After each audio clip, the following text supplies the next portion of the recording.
बिटिसिजों थाग्रा मानसि सुबुंफोरजों जोङो रायज्लायनानै बे आफादखौ दानाय। थ'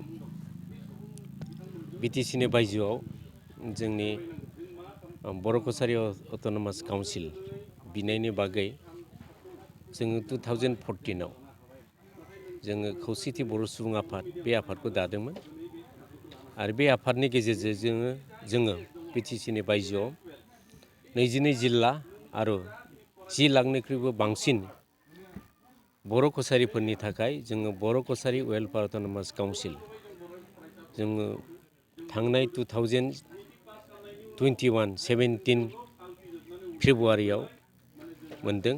आसाम गभर्नमेन्टआ बेखौ सोरजिना होदों। थ' बै समाव जा काउन्सिल बिनायनि जा आफादमोन खौसेथि बर' सुबुं आफाद इउनाइटेड बड' पिपल्स अर्गेनाइजेसन बे आफादनि आङो फाउन्डार जेनेरेल सेक्रेटारिमोन। थ' काउन्सिल मोनखांनायनि उनाव जों बे बाथ्राखौ नोजोर होदों जे काउन्सिलनि माखासे खहाफोरखौ सुफुंनो थाखाय आरो मोनसे जोङो डेम'क्रेटिक ससियेल अर्गेनाइजेसन नन पलिटिकेल अर्गेनाइजेसन बे आफादखौ जोङो दानांगोन। बे दानानै जोङो काउन्सिलाव माखासे खहा जौगाथायखौ जोङो लाबोनो थाखाय जोङो बेखौ डिमान्ड होनो थाखाय आरो नारसिननो थाखाय आसाम सरकार आरो सेन्ट्रेल सरकारखौ जों नारसिननो थाखाय बे आफादखौ जोङो दानांगोन।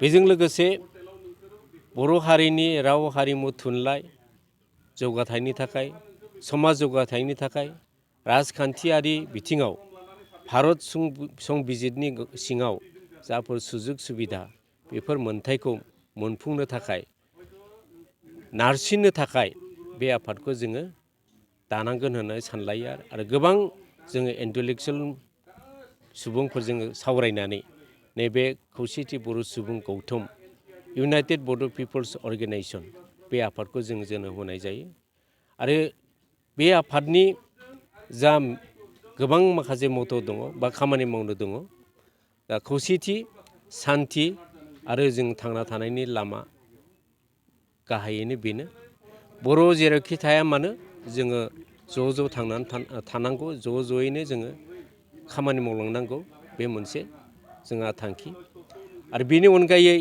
जोङो काउन्सिलाव जा स्टेट गभर्नमेन्टआ जा बाजेट होदों बे बाजेटआ जोङो थोआ गोबां बाजेट लाबोनानै जोङो बर' माहारिफोरनि बा बर' माहारिनि जौगाथायनि थाखाय जोङो जाहाथे फान्डखौ लाबोनो हायो बे स्टेट गभर्नमेन्टनि अनगायैबो सेन्ट्रेल गभर्नमेन्टनिफ्राय सेन्ट्रेल स्पन्सर स्किम प्रजेक्टफोरखौ लाबोनानै जाहाथे जोङो बर' माहारिनि गेजेराव जोङो समानै खामानि मावनो हायो बेनि थाखाय बे गोबां थांखि आरो नोजोरखौ लानानै जोङो बे आफादखौ दानाय जादों।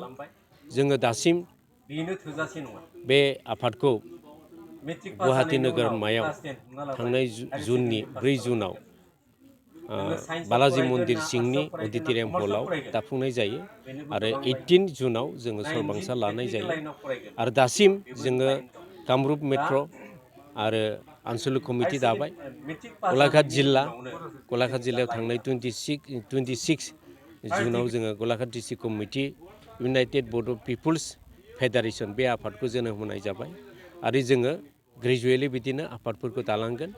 जोङो जेसेबां बिटिसिनि बायजोआव 22 खान जिल्ला दं बे 22 खान जिल्लाखौ जोङो दाजोबगोन आरो जोङो आगान सुरबाय आरो बे दानाया थाबाय थासिगोन आरो बेजों लोगोसे जोंनि माखासे मावनो गोनां बर'फोरनि माखासे थांखि खहाफोर हा हुनि जेंना दं सोलोंथाइनि जेंना दं समाजारि बिथिङाव जौगाथायनि हाबा मावनो दं राजखान्थियारि बिथिङाव जोंहा माखासे खहा दं बेखौ मोनफुंनो थाखाय गोबां बे आयदाखौ लानानै बा थांखिखौ लानानै बे आफादखौ जोङो दानाय जादों। गोजोन्थों। नोंथाङा जे इउबिपिअनि सासे फाउन्डार सेक्रेटारिमोन दायो नोंथाङा बैनिफ्राय सोलायनानै नैबे दा इउबिपिएफ हान्जाखौ दाबाय दायो बेखौ नोंथाङा आं बेखौ दा फोथायदों दा खौसेथि बर' सुबुं आफाद बै समाव आंनो गायसनगिरिमोन गाहाय नेहाथारिमोन दा काउन्सिल जाखांनायनि उनाव काउन्सिलखौ जों मोनबाय खौसेथि बर' सुबुं आफादनि गेजेरजों जों काउन्सिलखौ मोनबाय खौसेथि बर' सुबुं आफादा बर' कसारि वेलफेयार अट'नमास काउन्सिलनि आखाइ आगदा हिसाबै खामानि मावनाय बे जोंहा माखासे थांखि दंमोन। नाथाय बिथांमोनहा जों जेरैबायदि सानदों बिथांमोना खामानि मावनो हायाखै। इम्पार्शियेल जेरैबायदि खामानि मावनांगौमोन मावनो हायाखै।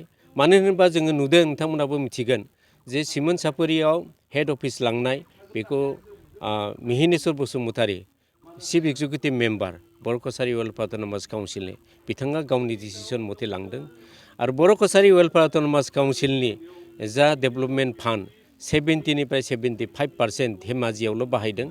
बेनि अनगायै बर' कसारि वेलफेयार अट'नमास काउन्सिलनि गुबुसा माखासे एमप्लयि बे एमप्लयिखौबो धेमाजि जिल्लानिफ्राय मिहिनेश्वर बसुमतारी बर' कसारि वेलफेयार अट'नमास काउन्सिलनि चिफ एक्जिकिउटिभ मेम्बारा एमप्लयि हिसाबै होदों। दा बेफोर माखासे हाबाफारिखौ खौसेथि बर' सुबुं आफाद माखासे दैदेनगिरिफ्रा नोजोर होनांगौमोन। समानै खामानि मावनाय, समानै जौगाथाय मोननाय आरो समानै जाहाथे जोङो सुजुग सुबिदाखौ मोननो हायो बेफोरखौ नोजोर होनांगौमोन। नाथाय बिथांमोना होनो हायाखै। बेफोरनि माखासे जेंना दं। बेनिखायनो आङो बे आफादजों जानाय नंला आरो बे आफादजों जोङो थाबाय थायोबा समाजा जोंखौ दुखु मोनगोन, गाज्रि मोनगोन, सोंखारिगोन। बेनिखायनो जाहाथे जोङो काउन्सिलखौ जों सोरजिनो हाबाय खौसेथि बर' सुबुं आफादनि गेजेरजों। बे काउन्सिलनि जौगाथायखौ समान नोजोरजों दिथा होनो थाखाय आरो रायजोफोरनि खामानि मावलांनो थाखाय नैबे खौसेथि बर' सुबुं आफाद गौथुम इउनाइटेड बर' पिपुल्स फेडारेसनखौ दानाय जागोन। खिन्थु जोंहा बिथांमोनजों एगेन्स्ट गैया। बिथांमोनहा बयहाबो राइट्स दं। इन्डियान संबिजित बा कनस्टिटिउसनाव मोनफ्रोमबो हारिया बा साफ्रोमबो सुबुङा गाव गाव गोसोनि मथे नन पलिटिकेल अर्गेनाइजेसन दानो हायो। बिथांमोनहाबा आफाद हिसाबै दङ, थागोन। जोंहा गोदान आफाद दं, जोंहा थांखि आरो एम एन अबजेक्ट दं, बिथांखि दं, जोङो मावलांगोन। जोंहा बिथांमोनजों जेबो खहा गैया। गोनां बाथ्रा बड'लेण्ड सोरजिनायनि थाखाय बड'फा उपेन्द्रनाथ ब्रह्मनि दैदेननायाव जोङो आन्दलन खालामबाय 2 मार्च माबायाव 1987आव। थ' बिथांनि दैदेननायावनो बड'लेण्ड सोरजिनाया जाबाय, दिनैसिम जों मोनदों। दा बिनि अनगायै जोङो सानदोंमोन जे बिटिसिनि बायजोआवबो बर'फोरनि राव हारिमु थुनलाइ आरो माखासे समाजारि बिथिङाव जोङो राजखान्थिनि एरेन्जमेन्ट, पलिटिकेल एरेन्जमेन्ट मोननायनि थाखाय बे एरेन्जमेन्टनि थाखाय बुंनो थाखाय रावबो गैयामोन। दा गिबियावनो आङो बिटिसिनि बायजोआव बर' रायजो राजाफोरखौ इन्टेलेक्सुवेलफोरखौ लोगो हमनानै एबसुनि सिनियरआनो जा, साहित्य सभानियानो जा, एक्स बिटियानो जा, सोरबा एनडिएफबियानो जा, गुबुन गुबुन ससियेलिटिजों थाग्रा सुबुंफोरजों जोङो रायज्लायनानै बे आफादखौ दानाय जादों। आरो बे आफादनि गेजेरजोंनो जोङो काउन्सिल मोनदों दिनै। दा बेखौ जों बुंनो हायो, बै समावथ' बर'फोरनो मोननै काउन्सिल होआ होननाय अनेक सोमजिदोंमोन, अब्लाबो जों मोनदों। जोंहा दा बे जोंनि गोदोनि जा साननाय, बे साननाय हनायखौ जों जाफुंसारनो हादों।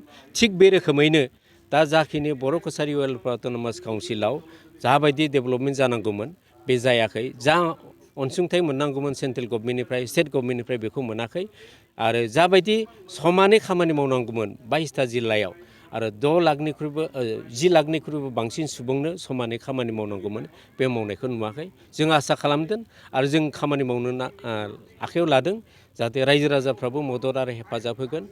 रायजो राजाफोरनि मदद आरो हेफाजाबनि गेजेरजों जोङो खामानि मावनो हागोन होननानै फोथायनाय दं आरो बेनिखायनो जों लामाखौ आवगायदों।